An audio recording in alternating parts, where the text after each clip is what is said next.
Hello friends, আসসালামু আলাইকুম। আমি মুন্না আছি আপনাদের সাথে। আমার সাথে রয়েছে নওশিন আপু। আপু কেমন আছেন? আলহামদুলিল্লাহ ভাই, ভালো আছি। তুমি ভালো আছো? আচ্ছা, আলহামদুলিল্লাহ ভালো আছি। তো আপু, যে কোয়েশ্চেনটা থাকবে সেটা হচ্ছে বর্তমানে আপনি বিয়ের বা প্রেম করার কোনো প্রপোজাল পাচ্ছেন কিনা, বা কিরকম অফার পাচ্ছেন আপনাকে বাস্তবে বা অনলাইনে, কাছের মানুষ, আত্মীয় স্বজন, ভাই বন্ধু তাদের কাছ থেকে? প্রপোজাল অনেক পাইছি। তোমার হচ্ছে আমার পেজে ইনবক্স তো আসতেই থাকে। বিয়ের প্রপোজাল বেশি পাই, প্রেম করার প্রপোজাল পাই না।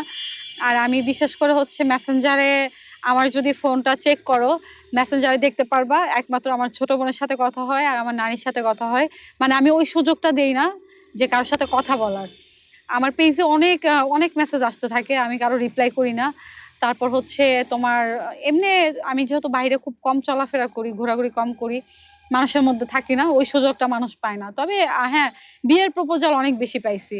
বিয়ের প্রপোজাল কেউ বলে নাই যে প্রেম করবা, তোমাকে ভাল লাগে সময়, এরকম কোনো পাই নাই। বিয়ের প্রপোজালটা বেশি পাইছি। আর আমারও ওরকম ভালো লাগাটা কাজ করে না। আমি সত্যি কথা যেটা বলি, আম, আমি চেষ্টা করছি যে দেখি আমি এই কষ্ট থেকে বের হওয়ার জন্য আমার কাউকে ভালো লাগে কিনা।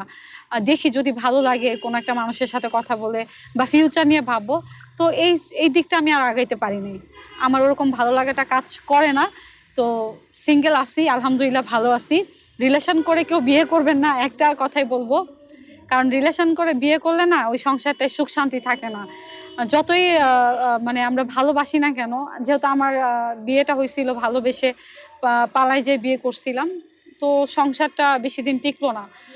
4.5 বছরের মতো সংসার করলাম, তো তারপর থেকে না ভালোবাসার প্রতি আমার আকাশ সমান ঘৃণা।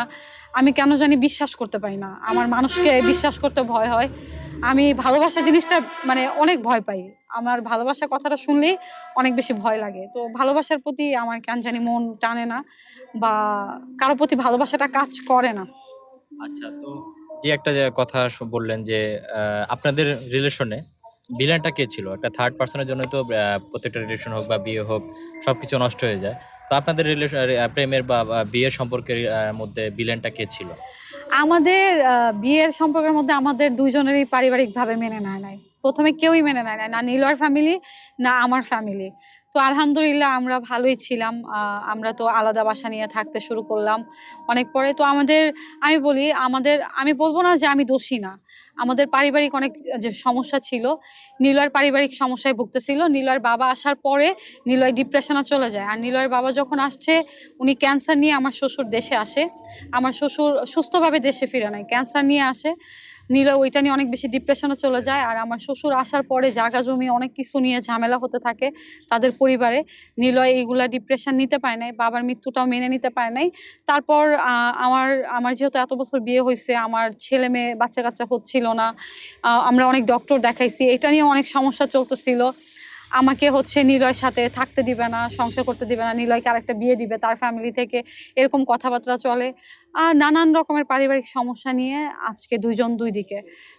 এখন বলবো যে আমি সর্বপ্রথম যে কথা বলবো, প্রত্যেকটা মানুষের জীবনে ঝগড়া ঝামেলা, পারিবারিক টেনশন, অনেক ডিপ্রেশনে থাকে। প্রত্যেকটা মানুষ ডিপ্রেশনে থাকে, কিন্তু ডিপ্রেশন, ঝগড়া, অশান্তি সব জায়গায় হবে, কিন্তু কখনোই নিজের জীবন দিয়ে দেওয়া যাবে না। এখন তোমাদের ফ্যামিলি থেকে ঝগড়া ঝামেলা হয় না? এই পৃথিবীতে এমন কোনো মানুষ নাই বলতে পারবে যে আমাদের সংসারে কোনো ঝামেলা হয় না, ঝগড়া হয় না, আমরা ঝগড়া করি না। ফেরেস্তা, এই পৃথিবীতে কেউই ফেরেস্তা না, ঝগড়া ঝামেলা হয়। কিন্তু এরকম ভুল ডিসিশন নেওয়া ঠিক না। আজকে নিলয় চলে গেছে, কিন্তু আমাকে অনেক কষ্টের জীবন দিয়ে গেছে। আমি যদি মরে যেতাম বেঁচে যাইতাম, কিন্তু আমাকে যে জীবন দিয়ে গেছে, আমি মানুষের গালি শুনতেছি, সমাজের মানুষের অনেক কথা শুনতেছি। আমার একা পথ চলা, এই কষ্টে আমি একদম একা করে রেখে গেছে, আমি একা হয়ে গেছি। তো পারিবারিক সাপোর্টটা যদি আমাদের দুজনের দুই পাশ থেকে থাকতো, আমরা মনে হয় এখন অনেক ভালো থাকতাম, হয়তো বা নীলও থাকতো। কিন্তু পারিবারিক কোনো সাপোর্ট ছিল না, পারিবারিক থেকে মেনে নেয় নাই। আর ওই যে আমাদের 4.5 বছর সংসার, বাচ্চা কাচ্চা হয় নাই নিলয়কে, তা আমরা তা যতটুকু জানি যে ফ্যামিলিগতভাবে বিয়ে কেউ মেনে নেয়, আমরা প্রেমের বিয়ে কেউ মেনে নেয় না। কিন্তু 1 বছর বা 2 বছর যাওয়ার পরে মা বাবা বা ছেলের মা বাবা মেনে নেয়। কিন্তু আপনাদের ক্ষেত্রে কেন মেনে নেয় নাই? কারণটা কি? মানে মেনে কি নিয়েছিল কিনা নীলবের বাবা মা? আমার শ্বশুর ক্যান্সার হয়ে যখন ফিরে আসে, তখন আমার শ্বশুর আমার উপর যে রাগটা ছিল, আসার পরে আমার চাচা শ্বশুর যারা আছে তাদের বাড়ি ধানমন্ডিতে, তাদের কাছে বলে গেছে। দেখবা আমার ইন্টারভিউ তো আমার কোনো চাচা শ্বশুর আইসা বলে নাই নওশিন খারাপ। এটা বলে নাই, কোনো চাচা শ্বশুরই আসে নাই। শুধু ইন্টারভিউতে আমার শাশুড়ি এসে আমার নামে যা তা বলছে, আর যত লোকজন ছিল ওরা একটাও নিলয়ের রিলেটিভ না, আত্মীয় স্বজন না, সব ভাড়া করা মানুষ।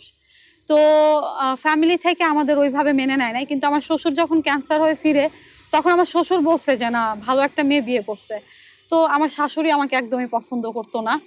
উনি চাইতো যে ওনার ছেলেকে ঢাকায় বিয়ে দিবে, আর হচ্ছে ঢাকার মেয়েদের বিয়ে করলে বাড়ি পাওয়া যায়, এখানে ঢাকায় যদি তুমি বিয়ে করো ঢাকার মেয়েদের বাড়ি গাড়ি পাওয়া যায়। আর আমি মধ্যবিত্ত ফ্যামিলির মেয়ে, আমি নিলয়কে আমার ফ্যামিলি থেকে ওরকম ভাবে টাকা পয়সা এনে দিতে পারি না। এগুলো নিয়ে অনেক কথা শুনতে হইতো, ফকিন্নির মেয়ে যাতা। তো যাই হোক, আগে সত্যিকার অর্থে কি আপনি ফকিনীর মেয়ে? আমার তো মনে হয় যে না, আপনার ফকিনীর মেয়ে না, আপনার বাবার অবশ্যই জায়গা সম্পত্তি টাকা পয়সা আছে।